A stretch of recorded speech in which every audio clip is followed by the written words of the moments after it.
Joining us now is a man who knows exactly how to make it out of a championship after achieving it 5 times. Former Sunderland, West Brom, Leicester, Crystal Palace, Birmingham, Aston Villa, Southampton, Blackpool and Watford striker Kevin Phillips. Good morning. Morning, Kev.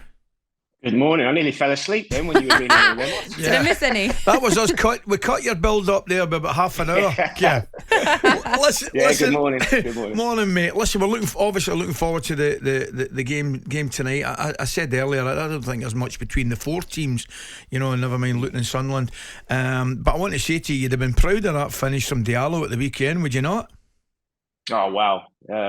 He's been doing it all season now. Yeah. I don't know if you've managed to watch him a fair bit this season, but he's been one of their outstanding players.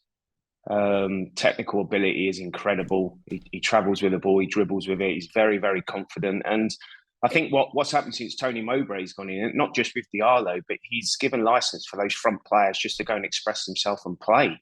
And having lived in the Northeast for the last 18 months, I've met Tony on numerous occasions, and one of the messages to him was from me is, what have you done different? He said, I've just told my players to give it to my best players, which is the front 3, front 4. And, it's paid dividends. And defensively, they've looked solid as well. So it'll be a tough test this evening, but one that the whole of certainly something I'm looking forward to this evening. Mean a lot, wouldn't it? Me and Ali were speaking earlier on about any one of these 4 teams going into the Premier League next season and how big it would be for their fan bases and the history of their club. And I was just thinking if it was going to be Sunderland, still a way to go. But to reignite that rivalry in Newcastle and Ali saying what it would mean to that fan base and what they've been through. They'll take some support tonight.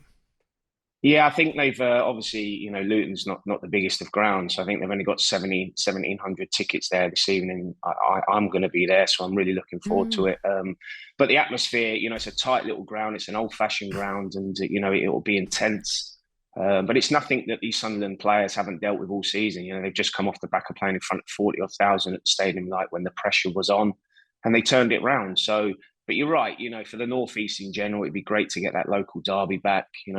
Dare I say it, could it potentially be a Sunderland-Middlesbrough final at Wembley, which will be a complete sellout? But there's a long way to go. But yeah, what Tony's done since he's gone into the club with a very, very young side. On average, they're the youngest team in the Championship. And sometimes, that creates its own pressure. But these players are playing with no pressure, no fear. And, when you've got good players, it's a massive bonus. But, it'll be a tough game tonight. Luton are a good side. You don't finish third for no reason. They're a powerful team. They've got good players. But Sunderland have done what they've had to do. They've got that lead, and they did it last season at Sheffield Wednesday. They went there, they got the result, and that got them to Wembley. So hopefully, fingers crossed, they can do that this evening. Kevin, I want to talk to you about Leicester because that loss last night to Liverpool was pretty significant in terms of feeling like they are almost all but down. Have you got any rays of hope that they can still stay up? If I'm being honest, I'd love to say yes, because I know the guys there. I know Craig Shakespeare very well. Obviously, I worked with him when I was there. I just can't see it. It actually looked like men versus boys last night. They never laid a glove on Liverpool all evening. Liverpool dictated the game, the tempo. And when you're scrapping for your lives, and I've been there, I've been relegated out of the Premier League 3 times. It's a given that you go out, you run harder, you sprint harder, and you battle harder against the opposition. Because you're fighting for everything. It just didn't happen last night. So I fear for them. Can you see them going to Newcastle at the weekend and getting a result? I can't see it. I know things happen in football, but Newcastle are flying at the moment. They're just lacking confidence, and I can't see them. I can't see it, if I'm being honest. And it is. Listening to Neil Lennon earlier. It's a shame because of the new training ground. Financially, it's going to hit them really hard. Players will want to leave, and you just wonder, what's going to happen to Leicester. If they do slip through the door. Kev, what about a team another team that have kind of changed their manager, head coach throughout the season, and that would be Crystal Palace. I mean, Roy, oldest manager in the Premier League, 75 years of age, fantastic achievement. I think I read out in the news there 16 points he's taken from 24, which is marvellous, and it looks like they're going to offer him another year. It's some story, really, isn't it? It's incrediable. I think, Neil Warnock as well, going in at Huddersfield and what he did there.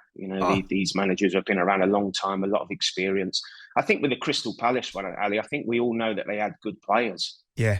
It's just finding a way to get it out of them. The same with Tony Mowbray up at Sunderland. And he's done that. And it wouldn't surprise me if you ask him the question, what have you done? It's probably just a license to go and play with that freedom. We've got good players.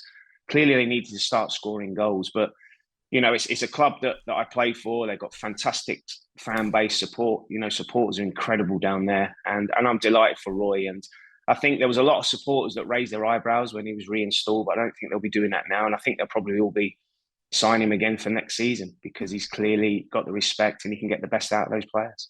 On that topic of managers, I want to take you back to Leicester for just a second, because Dean Smith, obviously the man at the helm at the moment. In terms of if they do go down, Dean obviously knows the Championship very well. Is he the man to bring them straight back up again, do you think, Kev? I would say so. Dean's a very experienced guy with the backroom staff he's got there, and Craig Shakespeare, who knows the club inside out. Obviously, John Terry's there, Adam Sadler's, who's been at the club a long, long time. They've got the experience, the know-how. It just depends what sort of budget they're going to be working with, what players they've got. I'm sure Dean would love the job because it's a magnificent football club.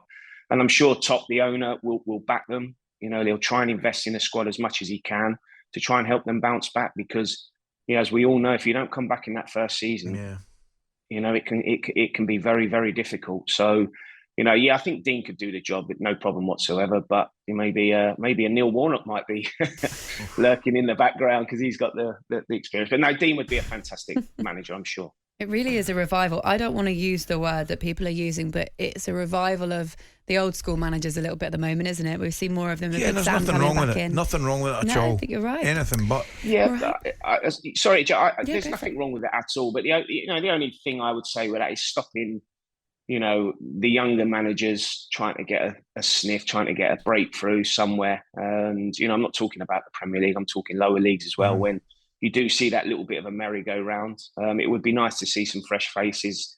These players, that go on their coaching courses, have got their licenses to get that break. But I know it's very difficult for chairmen because when you get to the stage of season where you want to survive or you're challenging, you go for experience. Leeds have done it. Crystal Palace have done it. Huddersfield have done it, and it's paying. Well, it's certainly paid off for Huddersfield and Palace. So, but I'd like to see a few more younger managers give them a chance. Headlines are going to be Kevin Phillips hates old people now. That's going to come. I'm one of them. I'm 50 next month, so I know that's middle age. I'm one of them. Oh, my heart bleeds for you, Kev.